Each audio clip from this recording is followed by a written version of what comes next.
Good afternoon and welcome to the April 2021 regular board meeting of the Urban Redevelopment Authority. I'm Diamante Walker, the Deputy Executive Director of the URA, and I'd like to welcome you on behalf of Executive Director Greg Flisram, Chairman Williamson, and the esteemed URA board. We are waiting for Chairman Williamson's arrival. He will be with us shortly and we will commence the meeting.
Good afternoon. Good afternoon, Sam. You've been introduced and you do have a quorum present. Great. Give me 1 second to get my documents all pulled up in front of me.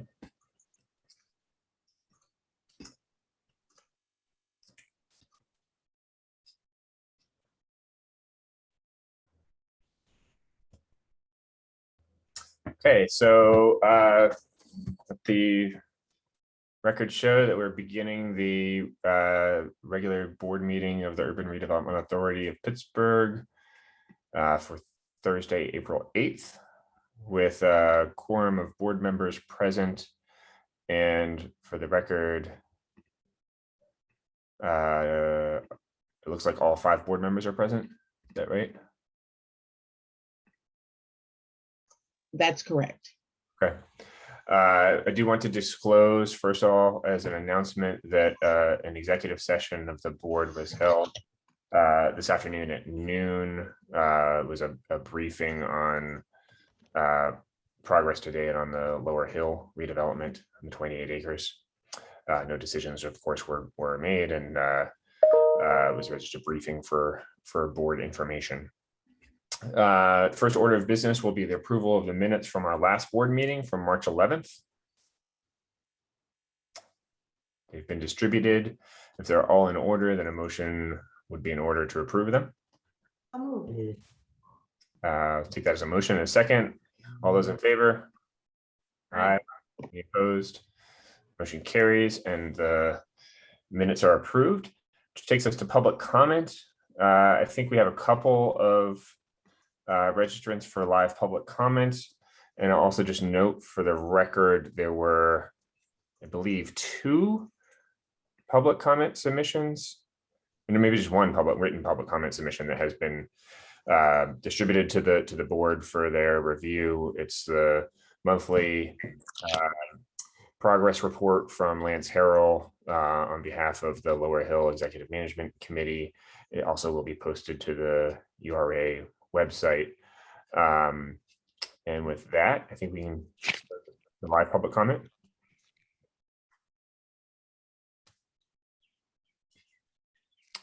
First up will be Robert Damewood.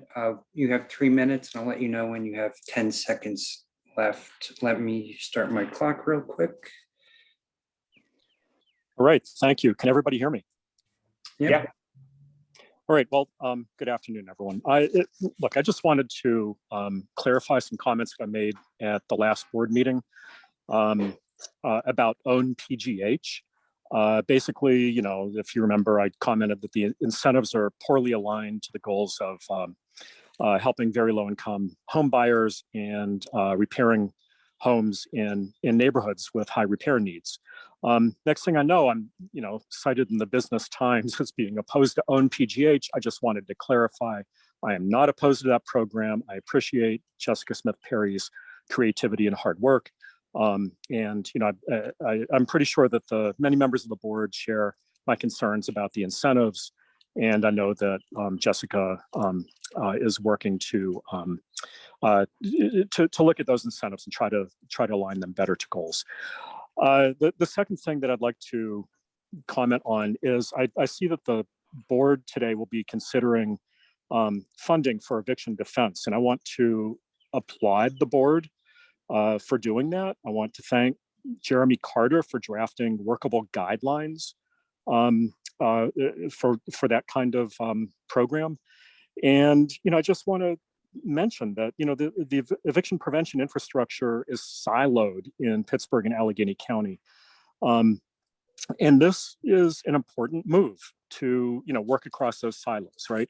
To a work across various whether it's rental assistance or eviction defense or mediation or homelessness prevention or what have you. Everyone works within their own silos, and the URA is taking an important step to break out of that. And so I just wanted to thank you for doing that.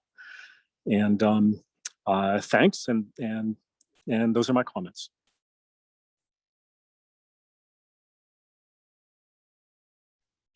Thank you. I think, Daniel, is there one other live public comment? Yes, the other live public comment will be from Megan Confer-Hammond. Megan, are you there? Hold on just one moment. I gotta unmute her.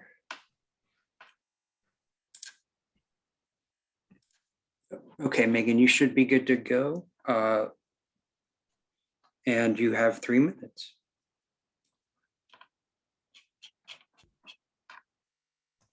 Hi, can you hear me? Mm-hmm. Yes, we can. Thank you. My name is Megan Confer-Hammond. I'm the Executive Director of the Fair Housing Partnership of Greater Pittsburgh. I want to take a minute to note that April is Fair Housing Month. And April is Fair Housing Month because it commemorates President Lyndon Baines Johnson signing the Fair Housing Act into law on April 11th, 1968. And this was after nearly a decade of bloodshed in the push for civil rights. Today, it's April 8th, 2021, and we are reckoning with a similar civil rights fight as we go from Black Lives Matter to the ongoing trial of George Floyd's murder. In 1968, the international forces that buffeted us was Vietnam, and in 2021, we are in the midst of a global pandemic. I bring this up today because it's not business as usual, but a time of change. And so in reviewing today's agenda, I asked for the inclusion of a fair housing lens in the project proposal so that we have the data for consideration. And for example, such considerations can include looking at East Hills. The census data has shown an overall population loss that includes losing 8% of its Black alone population. But at the same time, it's had a 62.6% increase of its white population. So how does that data factor into Rising Tide Partners development plans? Additionally, I'll give an example that while the RACP funds are state-funded awards, given the FNB's financial center's outside presence in the Hill District development, what do we know of the rates of mortgage origination by FNB based on race? And so I ask that we look and consider these concepts and a fair housing lens with the decisions that are being made, not as a means of voting up or down, but as a means of knowing the information in which we can understand what is occurring with development in our city through an equity lens. But I will also lend FHP support separately for the swift approval of 7C regarding the landlord-tenant legal assistance. It is indeed a fantastic program to see come online, and I'll ask for transparency in which the program's development as it occurs over the upcoming months, in which we can see the regular reports of its outcomes with that fair housing lens to make sure that we are having an equitable impact in safeguarding low-income tenants and remaining in their homes. Thank you very much and enjoy your afternoon. Thank you. And I think I actually missed one additional public comment submission that came in writing. So let me just note for the record that came from the Hill District. Who's it signed by? Came from Marimba Malayans, President and CEO of the Hill CDC. And that was sent directly to all board members. It is termed Lower Hill Block G1 and Block G4 second status of non-compliance with CSIP and the Greater Hill District Master Plan. So once again, it was actually sent directly to all board members, and as with all public comment, will be posted on the URA website. Is there any other additional public comment? Looks like that is all we've got for today, I think.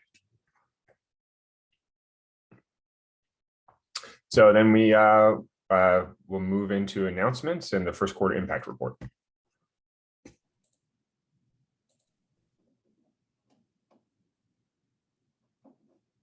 Jamie Reese will cover this section. Jamie, you may need to unmute. I am unmuted, and I think that we're just waiting for my video to start, unless I'm intended to just be voice. Oh, here we go. All right, hi everyone. My name is Jamie Reese. I will be walking you through the first iteration of what's going to become a quarterly report on the URA's impacts and performance that'll go to the board and the public. We're excited to share this first cut. I should note, I have the privilege of sharing this with you, but I really want to acknowledge 40 plus URA employees have worked on this over the course of 18 months. And from here, we envision continuing to refine the metrics and the manner of reporting in parallel with a transition that even more staff are working very hard on into a completely new software system that'll help us produce more and more cohesive and robust reporting future forward. With that said, we are centering this report around Pittsburgh's 5 economic development priorities. Those were developed during our organizational strategy a couple of years ago. The first of those 5 economic development priorities is to create more housing that is affordable to the average Pittsburgher. And you'll notice that that phrase, housing that is affordable to the average Pittsburgher, is intentional. The average Pittsburgher makes only, a little under $50,000 per year, and that is well under the country, the state, and the county. The way that the URA works to close that gap in affordable housing supply is through loans to developers that either create new affordable or preserve existing affordable housing units, and lending to homeowners who make repairs to their homes. And one of the agreements that they make when they take out those loans is that they will continue to live in the property or sell it to another low-income buyer, thereby formalizing additional affordable housing stock. So what you'll see here is just on the right-hand side is going to be the count of affordable housing units from these different channels. So for, there we go. On the, and I also want to note, this is going to go on our website shortly. So for those of you that are interested, please log on. It'll be at ura.org under a section called Impact. And what you're seeing is Dylan sort of showing you how you can interact with this so you can get a little more detail on the data. But in short, the URA creates and preserves units through, affordable housing for sale, for rent, some of that preservation. And then in the dark blue at the bottom here, you see some workforce units. And those are just to distinguish between what we call affordable, which is 80% of area median income or below, versus what we call workforce, which is above 80% of area median income. On the left-hand side, you can see the total amount that the URA has invested in affordable housing and in that, again, workforce income band. So that total investment for the URA so far, just in the first quarter, is $2.7 million, and total overall is $3.5 million.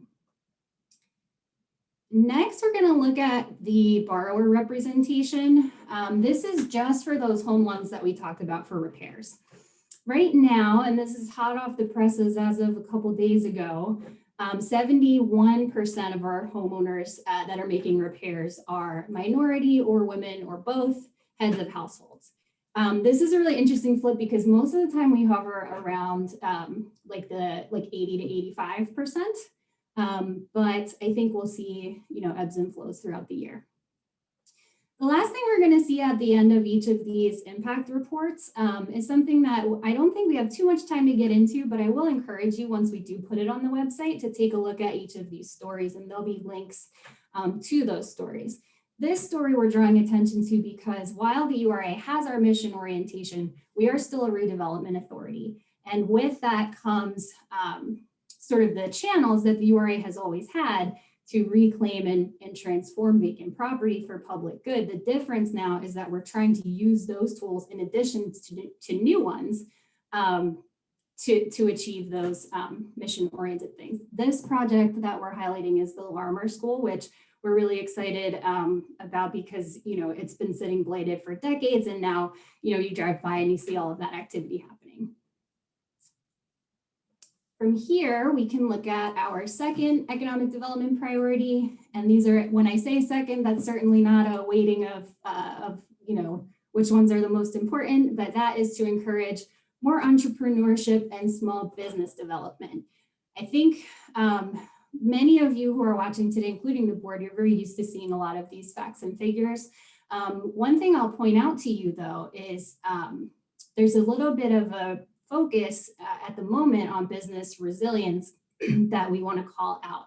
And that is because as the businesses are sort of getting back on their feet and getting back on a growth trajectory after this COVID crisis, a couple of programs have been put into place to try to keep that growth steady. One of them is the Minority Recovery and Growth Fund.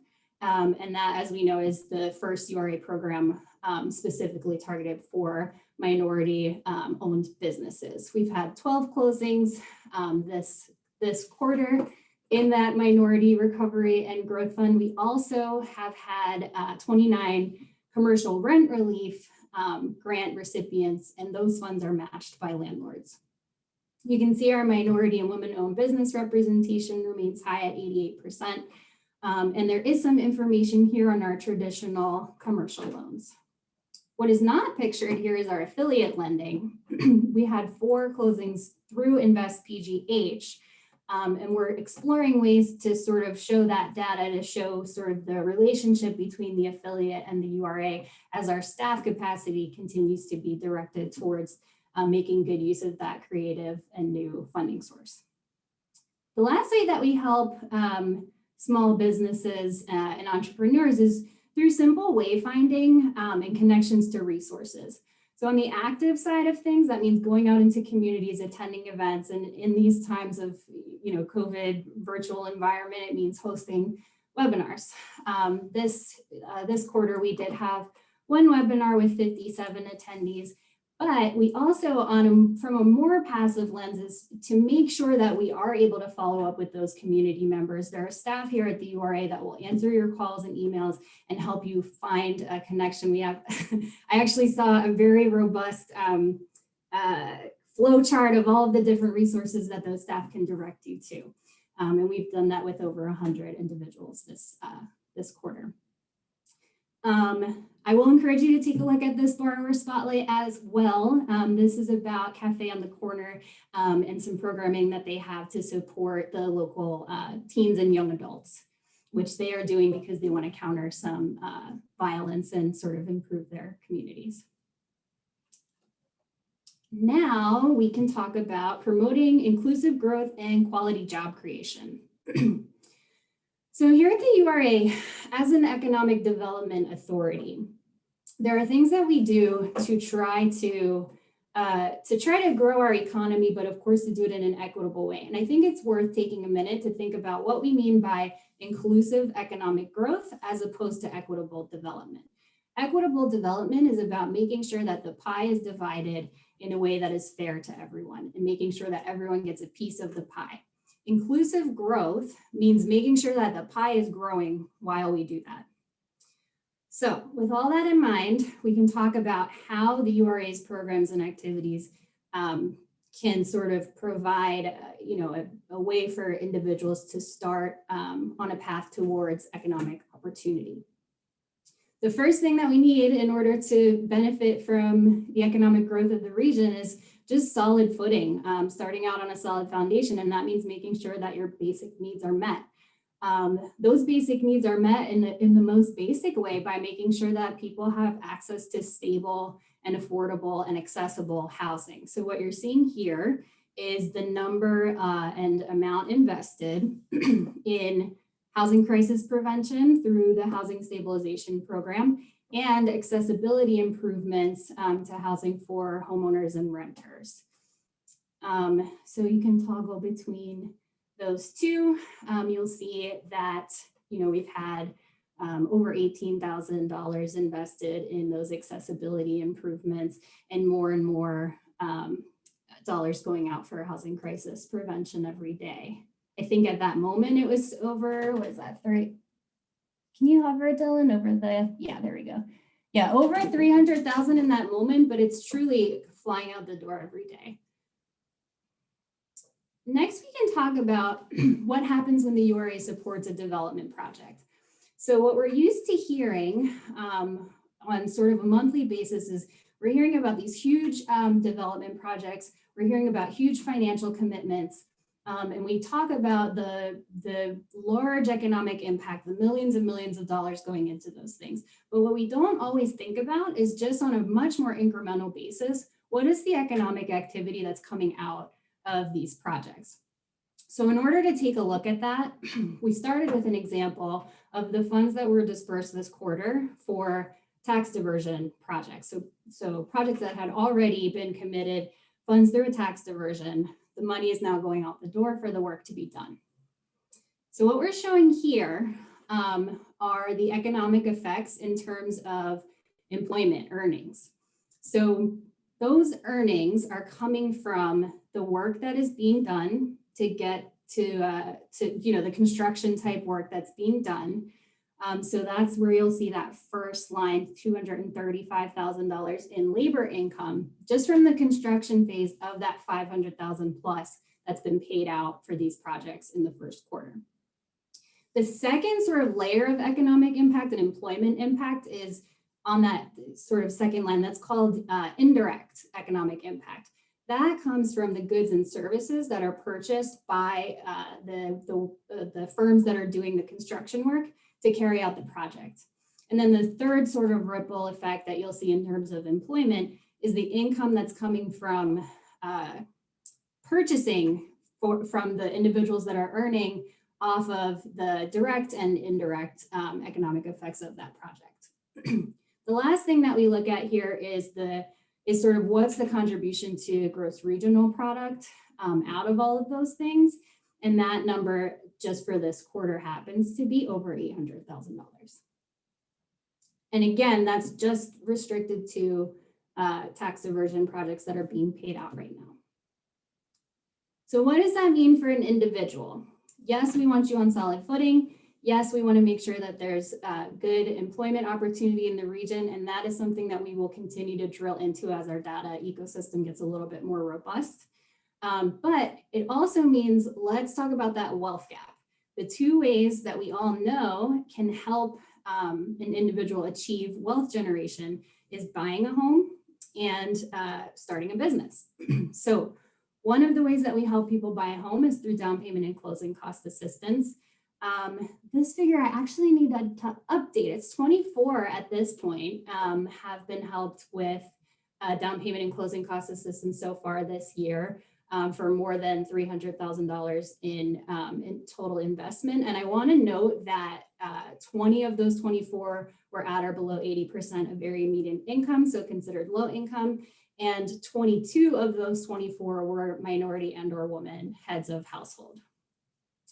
The other thing shown here is the number of businesses that are being helped get off the ground just through the Catapult program. So there's lots of ways that the URA helps a business get started, but I wanted to highlight those 29 businesses that are participating in the Catapult program this year. this story here at the bottom, I really encourage you to click through. It's a little bit of a longer read, but it's a really neat story about how one business, the Hilltop Pharmacy, and a number of partner organizations in the community were able to rally together. They did participate in the Get Online, Grow Online program, but once that COVID vaccine needed to be distributed, the impact was incredible. So please do click through to that when you see it online and take a read through that story. Okay, next we can talk about neighborhood and main streets revitalization efforts. The way that the URA looks at these kinds of efforts is that it's really the residents, the local businesses, and the community-based organizations that are driving neighborhood revitalization. So here are some of the ways that we support those channels towards neighborhood revitalization. One is just through straight technical assistance for main streets organizations. So they will, URA staff will help business district managers navigate resources, get the certifications and the legal documentation that they need to get in order, you know, and try to take off in that way. The second way is through facade improvements. So the URA offers both business and residential facade improvements, the residential ones being through our affiliate PHDC. So you can see in this quarter, we did help with 2 storefronts and I think 4 or 5, yes, 5 homes, you know, fix up their storefronts this quarter, which really helps with, you know, people are already proud of their homes and businesses. Let's give them the resources to make that a reality. Another way is that we will contract with local businesses and we'll give grants to nonprofit organizations to make direct improvements in the neighborhood. What you're seeing in green is the number of dollars invested in vacant property maintenance through the land care program, which also provides a growth opportunity for those land care contractors. And the second thing you'll see in orange is the number of, this is actually the number of dollars distributed to community-based organizations for neighborhood investment fund projects in this quarter. From here, we can talk about, again, like that origin of a redevelopment authority, the land recycling function is about looking at, you know, vacant and underutilized property, taking care of it, restoring it to productive use. In this quarter, the URA acquired 13 properties. There were over 1,500 vacant lots regularly maintained through the land care program. There are even more that respond on sort of an on-call basis. And then there were 4 properties sold and 4 properties dedicated this quarter. Dedicated just means that it's being transitioned for more of a public use, like a road or a park. We would be remiss if we did not mention our Avenues of Hope initiative. We're very excited to show this project in Big Tom's Barbershop. I would encourage you again to click through to that story because that's something that's come to the board. So I won't go back into that here. And lastly, we're looking at developing a talented workforce that is equipped with the skills of the future. We could not have anticipated how much this type of activity and this role for the URA was going to be needed. I think this goes without saying, but of course last year was one of the worst in the course of Pittsburgh's history in terms of employment. However, a few things went well. The URA did have 35 people attending this opportunity fair, which had everything from resources for job training, workforce programs and expungement opportunities. There also were expungement clinics specifically for that purpose to help clear out criminal records and just making direct referrals to resources and hosting our job board. Right now, there's actually 25 jobs posted on that job board. Last thing you'll see here, and this is where we wrap up, is a new program that is being launched at Ebenezer Baptist Church. That again is linked on our website, so I would encourage you to take a look at that. And that is where I will end.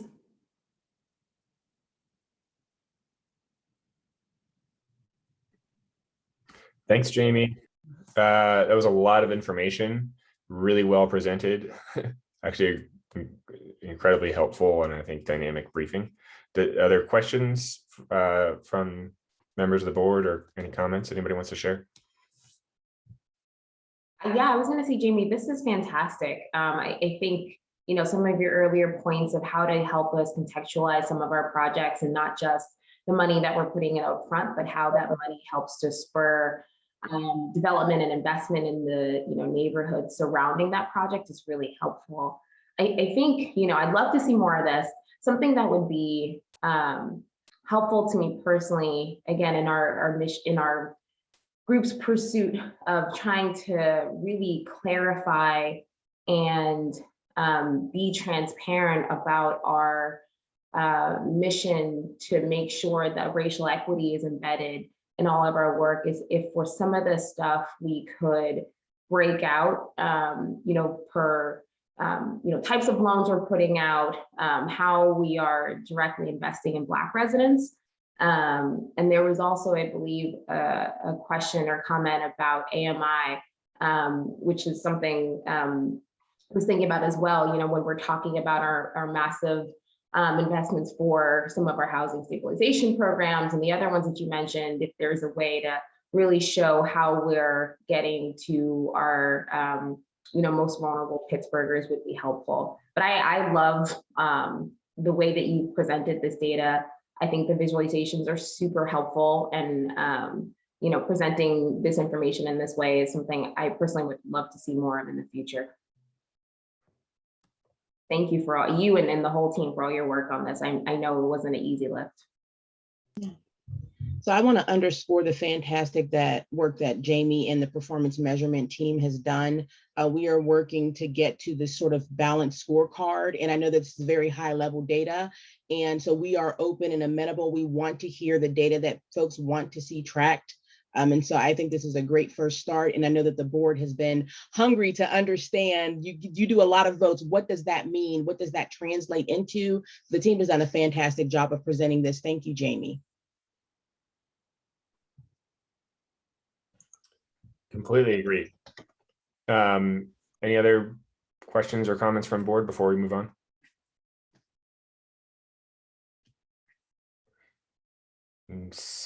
Hearing none, then I think we're going to move on into the voting agenda, beginning with residential lending. Hi, good afternoon, everybody.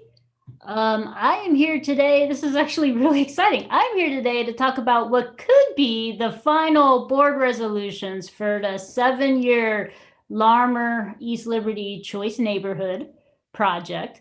As a lot of you will remember, the Housing Authority and the city, and also to help with the URA, we all received the Choice Neighborhood Award from HUD in June 2014 for the purpose of redeveloping the 157 units that were at East Liberty Gardens and Hamilton Larmer and turning it into a mixed income community of 319 units. And so you have seen the first phase of 85 units, the second phase of 150 units.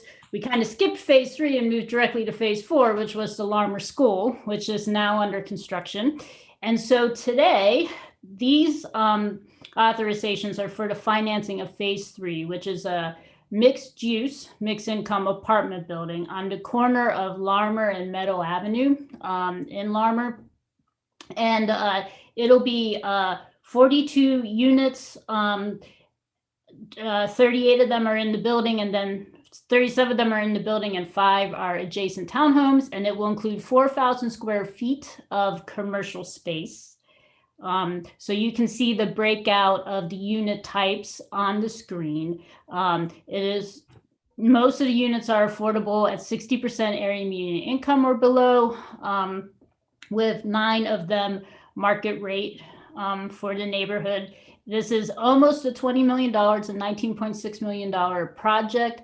The majority of the funding, of course, is coming through the low-income housing tax credit program through the equity, but there's also the remainder of the federal Choice Neighborhood Program funding, plus the Housing Authority and the URA to finish it. So the authorizations today is $650,000 of Housing Opportunity Fund rental gap program funding, but then also $1,476,000 in the form of a commercial loan to the development entity, which is McCormick Barron Salazar and the Housing Authority, so that they can build out the 4,000 square feet of commercial space that's going to be, right there on a key corner of the neighborhood. And the PEIDC, which is a URA affiliate, will be the master leasee of that space. So we will be sourcing that loan, you can see on the screen, from a combination of sources that the URA has on hand,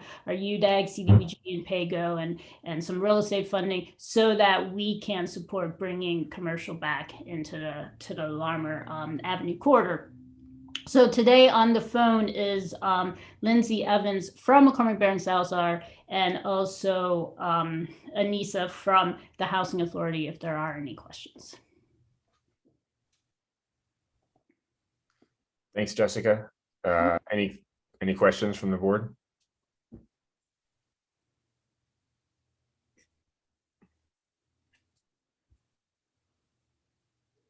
Motion to approve. All right. Motion is seconded. Any further discussion? Seeing none, all those in favor? Aye. Any opposed? Motion carries. Thank you so much. Good afternoon, everyone. Today, the URA is asking for authorization to enter into 2 pre-development loans with Rising Tide Partners, a UDAG Program Income Fund loan of up to $400,000, and a Pittsburgh Housing Construction Fund loan in an amount of $81,000. I do want to provide a little bit of context for the board on this request. East Hills is a naturally occurring homeownership park that has fallen into blight.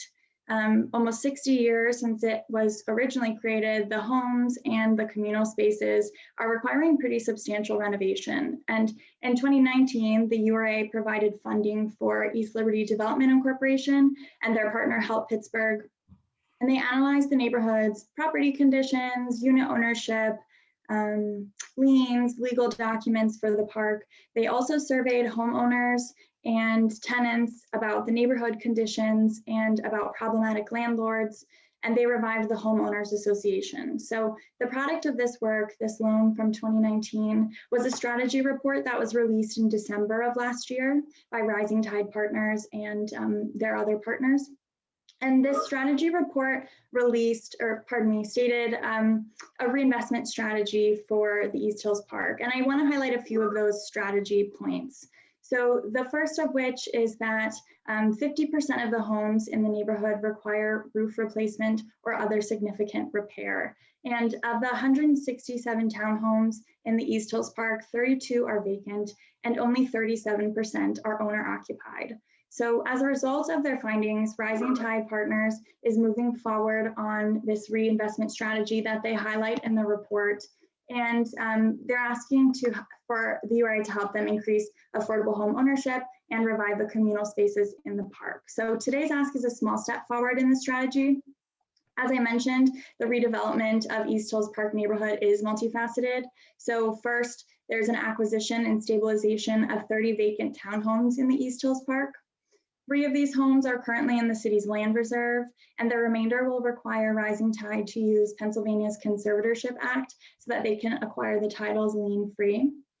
These homes will be acquired and stabilized in the short term with this $400,000 pre-development loan, and this loan will be 3% interest with a 6-year term. The hope is to eventually roll these 30 units into a 15-year lease purchase, low-income housing tax credit deal. Simultaneously, Rising Tide will acquire 4 occupied units, rental units, and 1 vacant rental unit, and complete light to moderate rehabilitation for sale into affordable home ownership within the next 5 years. So for this project, Rising Tide is asking for that $81,000 pre-development loan that will have 0% interest and a term of 5 years. So those are the two pieces of the pre-development strategy and the associated URA financing. In total, that's $481,000 in pre-development financing for this board to approve. The total development costs for these activities are combined $1.4 million. I broke the budgets out in the packets, and I'm happy to discuss them if anyone has questions. But one thing that I do want to note is that Rising Tide is expecting to hear from PA DCED's Blight Grant Program in the next week or so. And if they do receive funding, we will decrease our $400,000 pre-development loan accordingly, which is why today's first authorization is for an amount up to $400,000. This redevelopment strategy is important for a handful of reasons, one of which is that East Hills Park is really the only section of the neighborhood that offers affordable home ownership. And you can see in this map on the right-hand side, that light blue section, that is the East Hills Park that I'm referring to. That's the home ownership community in East Hills neighborhood. The other 4 sections are residential but rental units. So that's 432 units of privately owned affordable rental housing. So this being the only homeownership area of the neighborhood makes it an important development. Additionally, most of these units are townhomes. So one unit in disrepair is pretty negatively affecting the nearby units that will be occupied with long-term owners. You can see one of the photos that Rising Tide Partners has taken during their original investigation of the neighborhood up top there. So some of the units are quite a mess. So this strategy is important to stabilize those units as well as acquire them. So this project is a pretty big step towards the revitalization of the neighborhood, and conversations are continuing with pretty important entities like obviously the URA, but Councilman Burgess, the mayor's office, the homeowners association, the neighborhood residents themselves. So with that being said, I'll open it up to questions in a minute. I do want to note that Kendall Pelling and Joe Wingenfeld from Rising Tide Partners are here as the developers. So Kendall and Joe, I'm not sure if you have anything brief you want to add, maybe something that touches on Megan Confer-Hammond's comments about fair housing and bringing Black residents back to the neighborhood. If you don't have anything to add, we can turn it over for questions. Sure. I would say, first of all, just thank you to the URA and the mayor's office for recognizing the needs of this homeowners association. There's really some great long-term African-American homeowners who have not given up on their community, and they have been struggling to keep their homeowners association afloat and figure out how to surmount what seem like overwhelming problems. So just thank you to the URA and the mayor's office and Reverend Burgess for seeing their needs and for stepping forward boldly to help us meet their needs. I also want to clarify that this process is being done in partnership with the East Hills Homeowners Association and also with the East Hills Consensus Group. So the Rising Tide Partners has a community governance structure in every neighborhood we work in.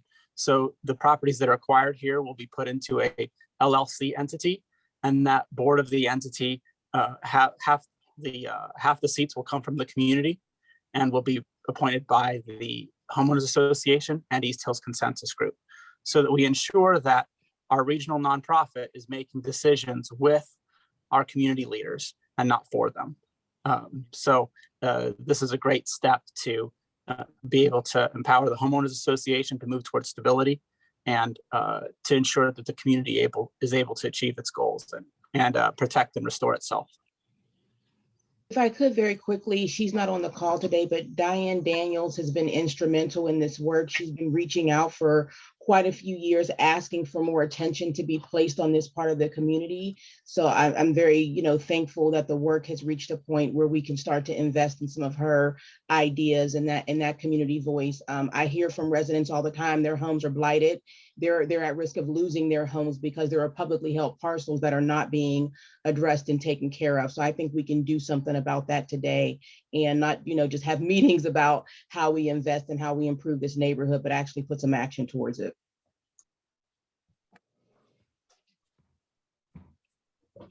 I had a question about, and this, I don't think this is going to be addressed in this phase, but the owner occupied parcels and how that will work. Will residents be able to Is there enough work, or is there enough work that they can stay in their homes? Would they have to relocate? Just curious on how you're planning to do that. Sure, I can answer that question. So as part of our application for DECD's Blight Grant Program, the Pittsburgh Housing Development Corporation has made a commitment to provide some matching facade grant and loan program for adjacent homeowners. And so that if there are homeowners in these rows that need work as well, that they can have a source to do that. And also because remember, these are attached townhouses. So when Rising Tide Partners becomes conservator of one of these properties, that leaking roof in the middle property probably rotted the roof of both the owner occupants. So we're going ahead and repairing those neighboring roofs at the same time. With the URA's small loan to help Pittsburgh, we were able to repair the roofs of 3 other homeowners who suffered water damage from the blighted abandoned properties, and then repair the interior water damage in those units. So one of the homeowners had a trash can in her bedroom catching water leaking through her brand new roof because of the unit next door. So we go ahead and say this vacant property is responsible for that damage. So when we're appointed conservator, we will repair that damage. Wonderful, thank you. Are there any other questions or comments? Motion to approve. Thank you, Councilman. Is there a second? Second. Thank you. Any further discussion? All those in favor? Aye. Any opposed? That motion carries. Thank you. Then we have, you heard about this during public comment, but we have a agenda item to select a slate of providers for the legal assistance program. Thank you, Mr. Chairman. Good afternoon. Today we are seeking authorization to enter into contracts with the following providers to administer the legal assistance programs. The funding is coming from the Housing Opportunity Fund. We are particularly excited about this slate of programs because, as Bob mentioned, public comment, this is the first program in Pittsburgh to really bring together these sets of eviction prevention defense services into one coordinated program for city Pittsburgh residents. So this will in turn create a more accessible program for residents regardless of where they're at with their housing legal need. The URA received 5 proposals. After careful review, the following contracts are proposed for consideration. Neighborhood Legal Services to perform limited legal consultation and full legal representation for tenants, as well as tingle title and foreclosure prevention for homeowners. Just Mediation Pittsburgh is going to provide mediation services for tenants. Community Justice Project will provide an array of legal services for residents who are ineligible for neighborhood legal services and/or residents who are undocumented. They will subcontract with Rent Help PGH and Pittsburgh Hispanic Development Corporation to provide coordinated entry services, who have been providing a similar service throughout 2020 for the CARES rent relief program. The Pittsburgh Hispanic Development Corporation will serve residents whose primary language is not English. Morant Law will provide limited legal consultation and full legal representation for tenants. Their partner organization, Ebony Law, will provide tingle title services for homeowners. Morant Law is a women and minority-owned enterprise, and Ebony Law is a minority-owned firm. The Hill District Consensus Group will provide outreach services to help residents know about the program, how to access it, and provide additional housing and basic needs resources. The URA will also provide funding for language interpretation services for any legal assistance program providers within this program. Additionally, to accommodate the increased demand for these services, the Housing Opportunity Fund Advisory Board approved a motion to use $200,000 of HOF demonstration funds to supplement the existing budget, making the total budget for this program $1 million. In total, the program was aimed to serve over 1,300 households in Pittsburgh with legal needs over the next 12 months. A total of 37% of the funding will be awarded to MWBE organizations. With board approval today, the URA staff have a goal of starting services by early May. Thank you for your consideration. Any questions? Not a question, but Jeremy, I just want to echo the public comments and thank you again for your hard work on this and crafting this incredibly important program, and also thank the Housing Opportunity Fund Board for their work on it as well. It was truly a community effort. Okay. Any questions, any comments? Only comment is thank you. Thank you very much for putting this together. Yeah, we're seeing this is needed more than ever. And so it's really great that we're able to finally provide this for folks who need it. I think a motion to approve would be in order. So move. Second. Any further discussion? All those in favor? Aye. Right. Any opposed? Motion carries. Thank you so much. Thank you. Next, we've got a whole bunch of Rcap grants to look at, and then some previous Rcap awards, a couple of those to discuss. Yes, thank you and good afternoon. My name is Tim DeSalvio. I'm the Grants and Funding Analyst in the URA's Department of Finance. I'm here today to provide a summary of the 2020 Redevelopment Assistance Capital Program as it relates to awarded projects within the city of Pittsburgh, and also seek board authorization on a number of items related to the 2020 funding round and prior funding round authorizations. With that, I'll just quickly jump through the first three authorization requests, which pertain to the 2020 award round, and then followed by a recap of the round itself. So we're seeking authorization. Authorization is requested for the following actions related to the Pennsylvania Office of Budget's 2020 Rcap grant program. First, authorization to file full applications and enter contracts. Second, authorization to enter into Rcap subgrant agreements and administrative fee contracts with Rcap subgrantees. And third, authorization to enter into cooperation agreements with the city of Pittsburgh concerning the Rcap applications and grants. On the next slide, the round is summarized. So here's some funding round highlights. Again, the State Office of Budget Grant Program is for acquisition and construction of regional improvement projects. Rcap projects have a regional or multi-jurisdictional impact, generate substantial increases or maintain current employment levels, tax revenue, and other economic activity measurements. A breakdown of the awards within the city of Pittsburgh. So 33 Rcap awards were granted in 18 Pittsburgh neighborhoods, 28 of which will be managed by the URA and generate administrative revenue for the URA.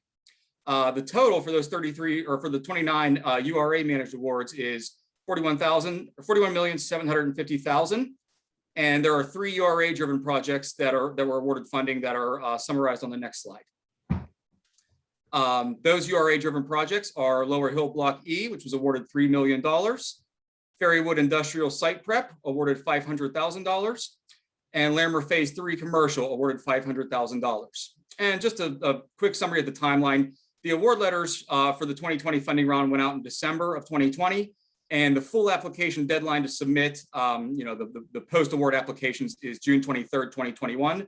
So we are now in the full swing of getting prepped to get those applications completed and submitted. And then next, I'll jump into the next round of board authorization requests, which pertains to a prior year award. So authorization is requested for the following actions related to Action Housing's Flats on Forward project, a 2019 and 2020 Rcap grant recipient. So authorization requested is an amendment of previously approved resolutions to authorize the filing of applications and entry into contracts with the State Budget Office for increased Rcap grant amount, an amendment to previously approved resolutions to authorize entry into Rcap subgrant agreements, an amendment of previously approved resolutions to authorize entry into cooperation agreements with the city of Pittsburgh for an increased Rcap grant amount. And lastly, to amend resolutions 268, 269, and 270 of 2019 to increase the award for this project from $1 million to $2 million, taking into account the 2020 funding round. That concludes these action requests related to Rcap. Any questions? Sorry for that. I would like to add that a full list of the 2020 funding round awards was provided in the meeting materials. Any questions? We should take both of these 6A and 6B and the various resolutions and falling under each of them together as one motion for approval, I think. But before we do that, any questions, clarifications from the board? The 2020 awards, just as a reminder, these are decisions made by the state DCD, and URA for all functional purposes serves as a pass through. There are some of these projects that we were actually involved in prior to their initial request submissions to the state, and others that went directly to the state without our knowledge or involvement, but they received the awards, and then we serve as the administrative body that administers them and passes the money, the state money, through to the local developer. And the terminology gets a little confusing sometimes because the application happens after the award is actually already decided. So this is largely an administrative approval. Motion to approve. Second. Thank you. Any further discussion? Seeing none, all those in favor? Aye. Aye. Any opposed? Motion carries. Thank you. Okay, moving on to development services. With Tim DeSalvio. You there, Tim? Oh, I think I'm up. Are we on Northside Properties? Brett Morgan, this one will be covered by sorry. Brett Morgan. Yes, I in apologize. This housing. is Tim. I handled the RCAP. Yep, sorry. I'm reading the wrong part of my notes.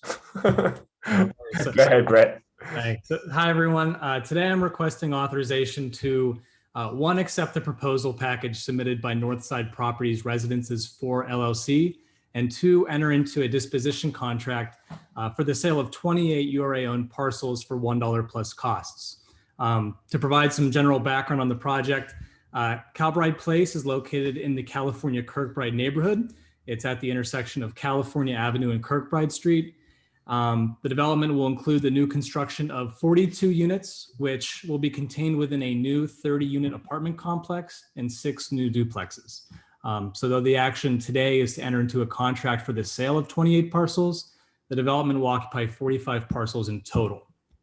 But the development itself will also contain a mixture of bedroom counts, including 23 one-bedroom units, 7 two-bedroom units, 7 three-bedroom units, and 5 four-bedroom units. And then regarding the affordability, all 42 units will be subject to a 20-year HUD project-based Section 8 HAP contracts. And then there's further affordability, specifically 5 units will be affordable at or below 30% AMI, 20 units at or below 50%, and then 17 units at or below 60%. So Northside Properties Residences 4 LLC is the borrower and the ownership entity. Northside Properties R&S LLC is the managing member, and Ralph A. Falbo Inc. is the development consultant. And then lastly, I'll just add that it might sound familiar. This development project was presented and approved at the February board meeting. They obtained approval for URA financing in the amount of $850,000. So at this time, I'll just reintroduce Sarah Mystic, who's the principal of the managing member, and Michael Polite with Ralph A. Falbo Inc. They're on the line to provide any additional information and in case there are any questions from the board. Thanks. No questions, but it is worth noting because Lindsay often asks that, and you already mentioned it, but it's just worth noting again that they are indeed providing 3 and 4 bedroom units because we often have conversations about are we providing affordable units for families, and so this is one of the developments that that is. So I just thought it was worth highlighting that again. Stole my thunder, Councilman. All right, and if there are no other questions, then I think a motion to approve would be in order. So move. Second. Any further discussion? All those in favor? Aye. Aye. Any opposed? Motion carries. All right, thanks, everyone. Thank you. All right, good afternoon. This item is for authorization to enter into exclusive negotiations with Module on 2 different development sites in Garfield on Broad Street and Rosetta. You go to the next slide, please. On Broad Street, this is a 2 single-family market rate townhouse site, 3 bedrooms and 2.5 bath units each. will also feature off-street parking in the rear. And on Rosetta Street, this is a 10-unit mixed income, single family semi-attached development featuring a green space parcel on the far west side. You can see kind of on the site plan on the top, that's being reserved for green space. And Module is partnering with the Pittsburgh Housing Development Corporation on this project, this portion of the project, Rosetta Street. And Rich Snipe is on the line to talk a little more about PHDC's involvement with Module on this development.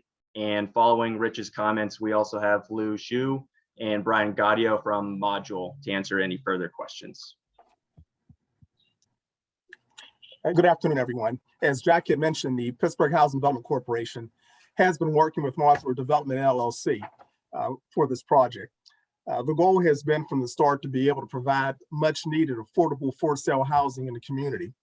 And Modular has stepped up to the plate, and they've agreed to be able to produce a minimum of 3 to 4 affordable units on Rosetta Street.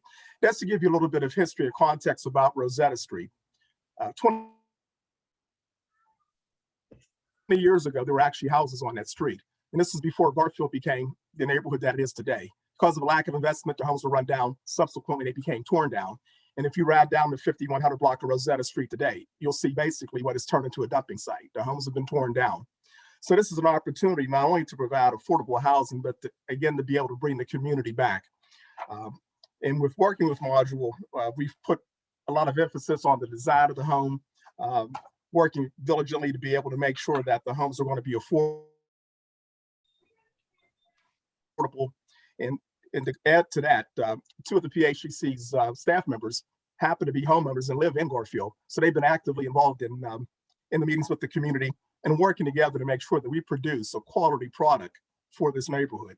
In addition, we're hoping that once this project is completed, if we get approval, we're going to work with Module to duplicate this over and over again, particularly in Garfield, because right now the median listing price for a home is over $220,000,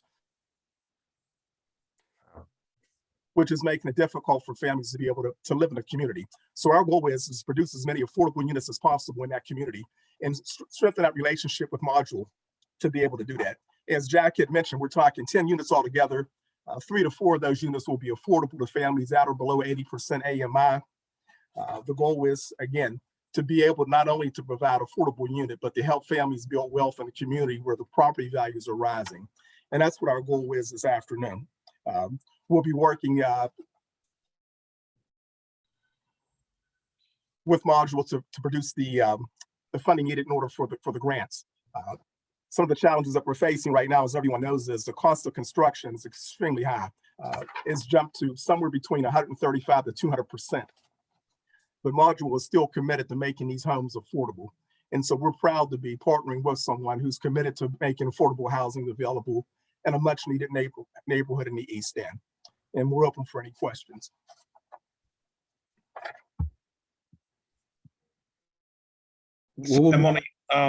Only when we talk about the 6 to 7 market rate units, what do we talk about in terms of, that's for sale or is that just market rate rentals? No, these are all for sale housing. All for sale. So what's the what will be the going price for the 6 or 7 market rate units?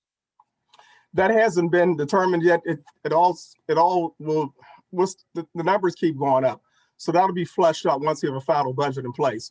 We're anticipating though the price for the affordable units will probably fall somewhere in that $200,000 range. For the affordable units, around 2,000? Around 200,000 for the affordable units. 200,000 for the affordable. So we would like to pair that with HOF assistance as well as HACP assistance that will bring that, add some subsidy to bring the price, not the price of those homes down, but certainly bring down the cost to the borrower. So we are in communication with HACP, and Bloomfield Garfield Corporation will need to enact an application to the HOF in an effort to deepen affordability. So with that, what would that look like? Just curious, just a ballpark, if we could. Because that's what we did for the last one, right? For the last module came to the board.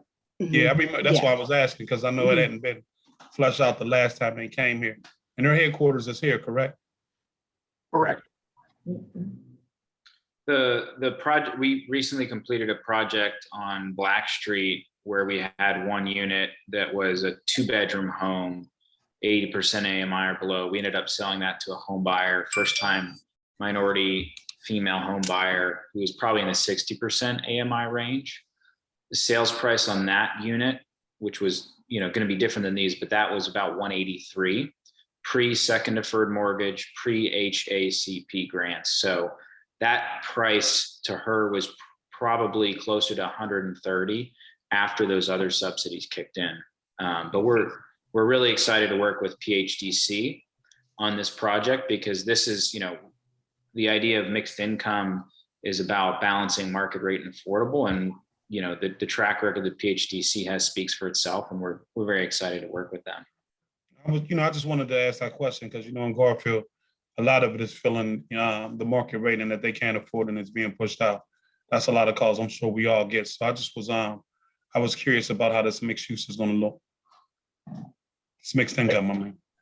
Sounds like It will come back to the board many, many times, and the more it comes back, it will be more further refined. And we will do some modeling to get an answer for you around the actual price of the borrower, Representative Gainey. I'll make sure that happens. But it has to come back around, correct? It has to come back around. Yeah, it sounds like we should expect to see this probably multiple times because this is just the initial land transaction or the beginning of the land transaction. And then it sounds like we should potentially expect to see, other forms of support and engagement on this project as well. Yeah, I'd like to see the final numbers. That would be critical for Garfield. We all know that. Oh yeah. Hi, just real fast, because we have been sort of playing around with numbers a lot as we're preparing for own PGH. And for a household to have a mortgage that's comfortable to them at about 25% of their monthly income, they're an 80% AMI household needs, they really shouldn't comfortably afford more than like 135 or 140 in a first mortgage. So it's our intent with this project and other projects that we support to make sure we can get that first mortgage amount down to a comfortable 25% of their monthly income. I look forward to it. Just was curious because Garfield's going through a lot right now. I had a question about the houses on Black Street, just because I pass them all the time. There are 3 there, correct? And one of them is market, or 2 of them are market, and 1 was at affordable. Could you tell me a little bit about the project? Because it seems like, and maybe I'm passing them at the wrong times of day, but it seems like they're not yet occupied, or at least 2 of them aren't yet occupied. So there are 3 homes on Black Street, technically 4 units. One is a duplex, and then the 2 others are single family homes. The single family homes are fully occupied and sold. The affordable home was purchased by our homeowner in October of last year. So she moved in October. And then the market rate was purchased earlier this year. So there are 3 markets and 1 affordable. Yeah, there's a duplex.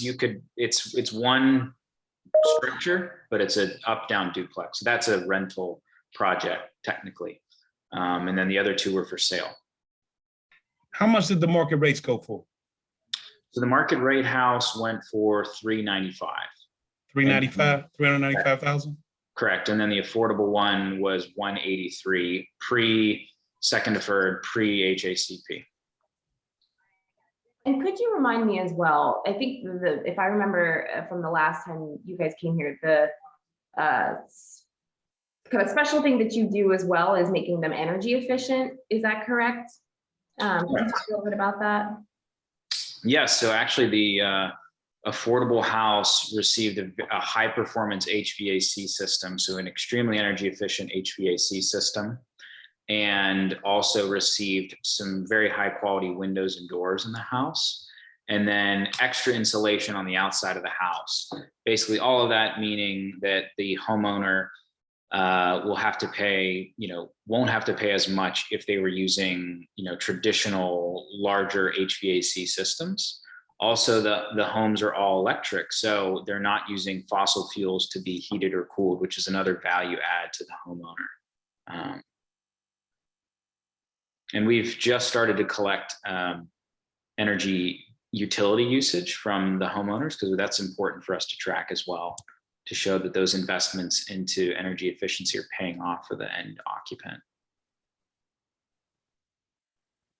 Thank you. So this action, there are 9 parcels on Rosetta Street that we're talking about, and 2 on Broad Street. And what we're being asked to approve is the period of exclusive negotiations regarding the sale of those parcels. And presumably we're not going to be subsidizing through a below market rate sale the parcels that are not going to end up being at, priced at affordable levels, right? We're not going to sell at below market rate any of these parcels if what's going to go on them is market rate units. Is that correct? I believe that's correct. The market rate parcels will be priced at market rate. Again, a hard purchase price hasn't been determined yet for either of these, but that's the thinking.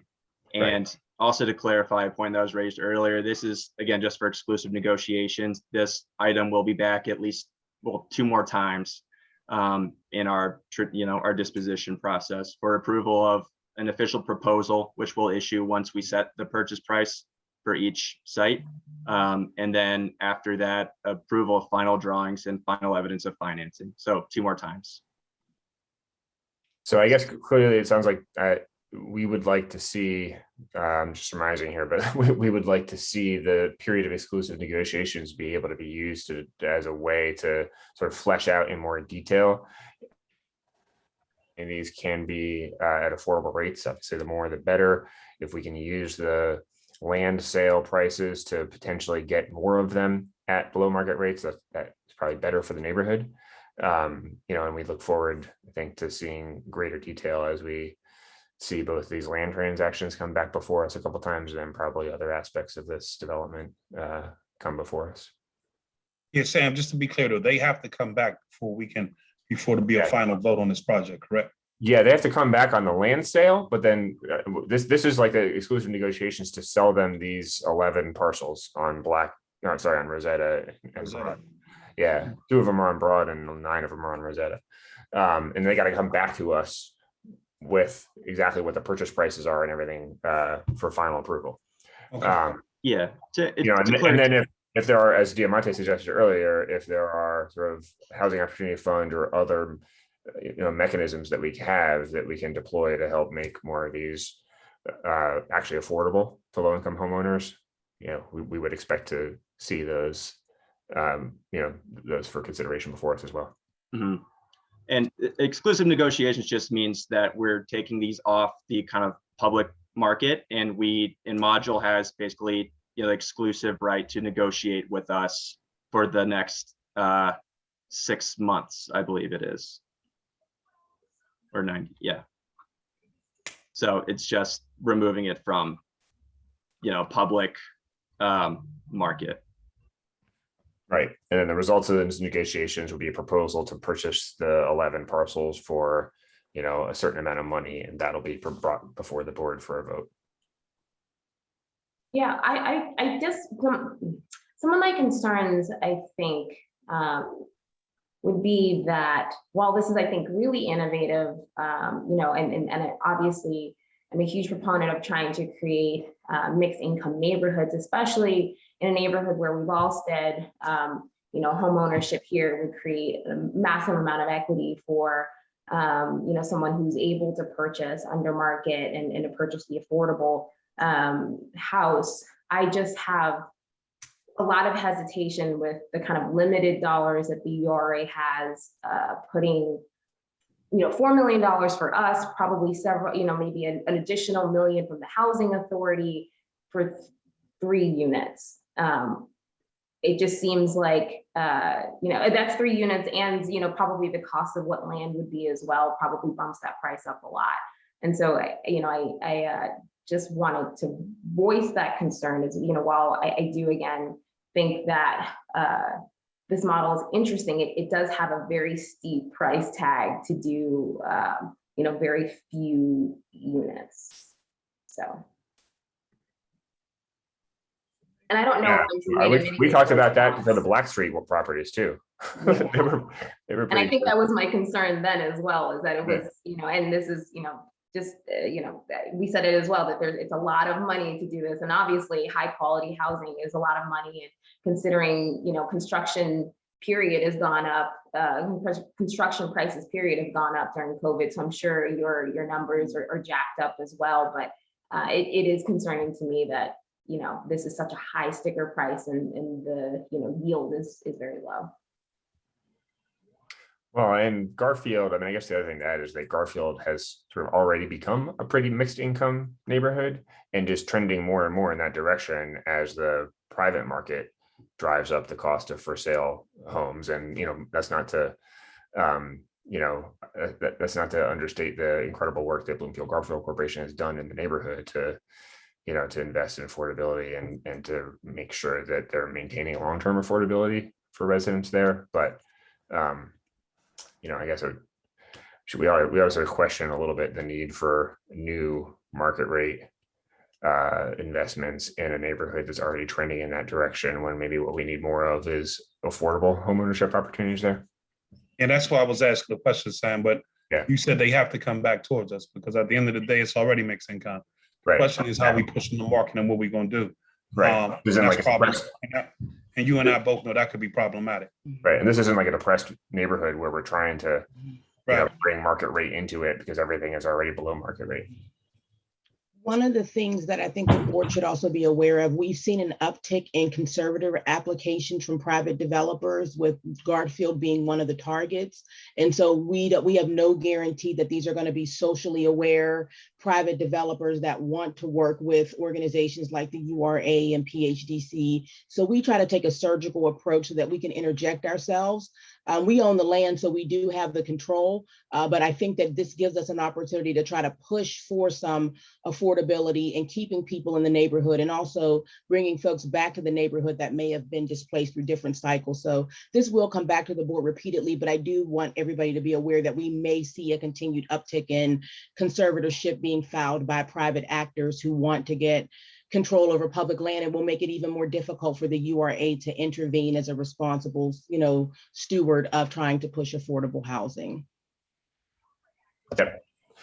So I think I guess I would ask before we entertain a motion on this one that, that this probably goes without saying, but certainly encourage the URA staff to think about this conversation as we're moving forward with this period of exclusive negotiations.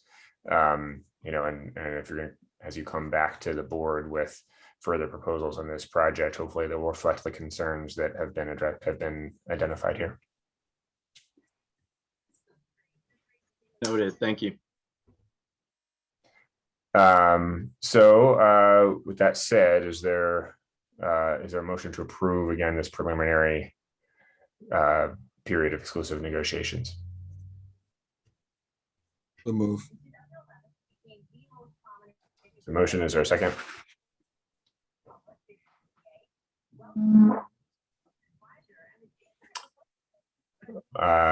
There's no second, then the motion will die. So I guess I'll ask again, there's been a motion, is there a second?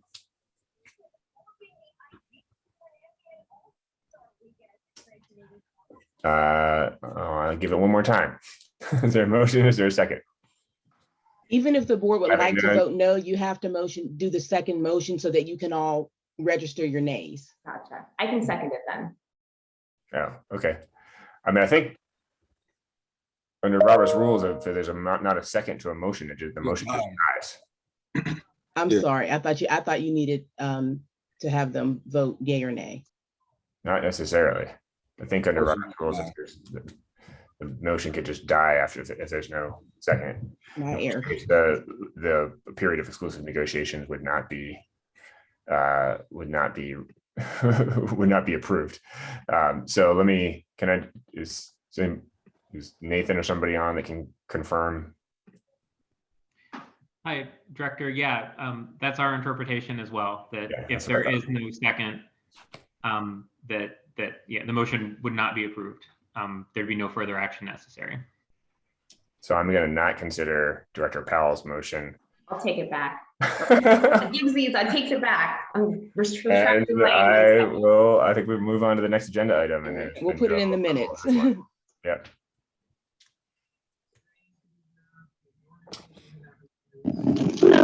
This is Leah Matthews. Today I'll be presenting. Okay, you're a robot. Leia, you sound like a robot.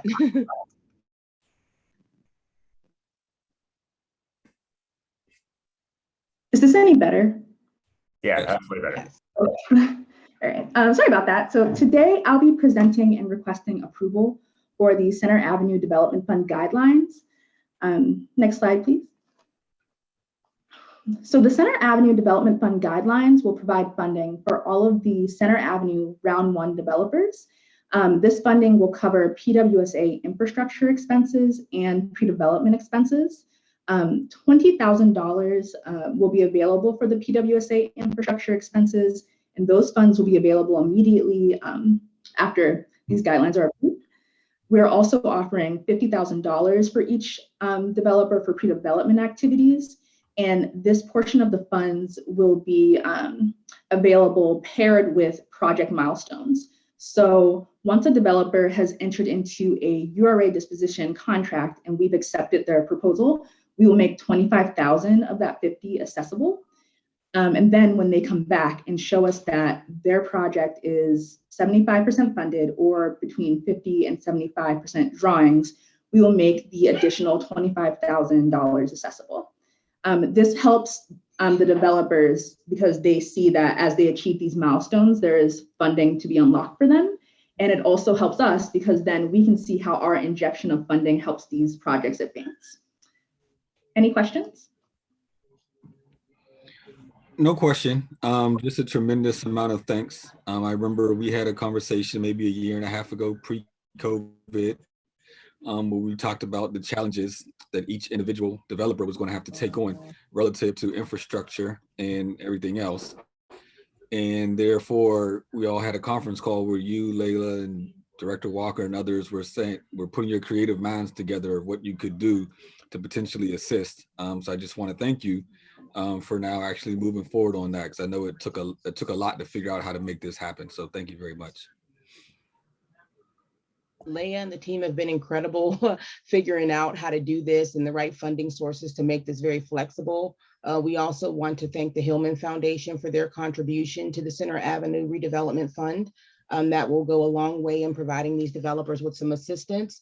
I'd also like to, if I may, issue an announcement here regarding Governor Wolf awarding Big Tom's Barbershop $500,000 from the new commercial revitalization program that's been developed by the state. That is a major milestone for Tom's Barbershop. So just want to underscore that for the board. I believe that your preliminary approvals have built confidence and assurance in the project, and this is definitely going to go a long way in getting Tom across the finish line. To that point, I'll also just thank you and all the staff. I know Jessica was involved, Representative Wheatley. There was a lot of folk lobbying, neighborhood allies. There were a lot of folk lobbying. You too. Thank you. These dollars for Big Tom. So I just want to thank you all. Even Glenn Grayson, he did his lobbying. So I just want to thank everyone involved. That award was issued, I think, or announced at least, just literally as we've been having this meeting. So it's yes, hot off the press news. Great news at that. So any other questions on the Center Avenue Development Fund guidelines? Motion to approve. Thank you. Is there a second? Second. Thanks. Any further discussion? All those in favor? Aye. Any opposed? Motion carries. Thank you. And then almost last, I think, on our voting agenda, or second to last on our voting agenda, is Josette there to walk us through the Neighborhood Initiative Fund 2021 guidelines. Yes, I'm here. Good afternoon, everybody. So I'm going to be quick because I know I'm the tail end of the agenda here. But we are just presenting the 2021 Neighborhood Initiatives Fund. And just want to let you know some revisions and the timeline that we made. We've basically tightened up the guidelines this year. The Neighborhood Initiatives Fund, when it was originally conceived, was supposed to really focus on our neighborhood commercial corridors. Some other projects have filtered into the program over the last couple of years, and we thought this year, we have less funds than we did in the first year in 2019. And this year we thought it would be more effective to restrict proposals to our neighborhood commercial corridors. We are putting a priority focus on our Avenues of Hope corridors. We're going to be also in that vein, we're limiting it, limiting the program to 10 proposals this year. We funded 17 in 2019. In 2020, it was down to 11. So we thought if we focus on 10 proposals, then the staff will have the time to work with the groups in getting their proposals into contract and getting the project from start to finish. Part of that also is we know that if we're focusing on the Avenues of Hope corridors, especially the Perrysville and Chartiers corridors that have less capacity in terms of community organizations, then staff is going to be putting more time into helping the projects get through. The minimum grant amount is $20,000. We're still having the two tiers, 20 to 30,000. There's no match required by the group. 30 to 100,000, those larger projects, it's a 2-to-1 match, meaning for every $2 of URA funds that are being put in, we are asking the group to show $1 of match. We have kind of an extended timeline this year. We're going to be opening the funding round on June 15th. Applications will not be due until the end of August. That will give us time over the summer to work with organizations in submitting their proposals, doing information sessions, and particularly doing some targeted technical assistance in those Avenues of Hope corridors. And then in September, the review committee will meet. In October, we will be hopefully bringing the funding awards to the URA board and getting the grants under contract. This year, the funding, can we go to the next slide? Just a little review so far from 2019 until now, we've put about 1.5 million into this program. Done 29 projects in 22 neighborhoods. Because of the pandemic, the 2019 projects all got kind of delayed, but we are well on the way of completing all of the projects that are in the pipeline right now. And the 2021 funding is $500,000. So we're asking for the go-ahead approval for the timeline and the guideline revisions so we can move forward. So I'll entertain any questions. Any questions? If there are no questions or comments, then on this one, I think a motion and a second to approve would be in order. Second. Thank you. Any further discussion? All those in favor? Aye. Aye. Any opposed? Motion carries. And then finally, we have a sort of reformatted approach to disclosures. These are things that we would have formerly put on the somewhat bizarrely named Agenda B that we are now naming as the disclosures agenda, because they're really items that are intended exactly for those purposes that technically require board approval, that are really pro forma actions, and that we are approving for the sake of disclosing them to the public. Seems I think a good suggestion from the leadership to rename it, because it's a more appropriate name than the obscurely named Agenda B, which always felt like some weird sleight of hand to me. But so is there any comments on that? Serena Williams there, I know, is not the tennis star Serena Williams on letter D. No. So if there are no questions or comments, then a motion to approve the disclosure agenda in its entirety would be in order here. So move. Second. Motion is seconded. Any further discussion? All those in favor? Aye. Aye. Any opposed? That motion carries, which brings us to the conclusion of the meeting. And unless there's any good and welfare, we could entertain a motion to adjourn. So move. Second. All those in favor? Aye. Any opposed? The meeting stands in adjournment. The next regular board meeting of the URA will be May 6th, I think. No, May 13th. May 13th is our next board meeting. So we will see you then, and here and then, and at some point maybe we'll see you in person this year. Yeah, hopefully. Thank you. Thank you.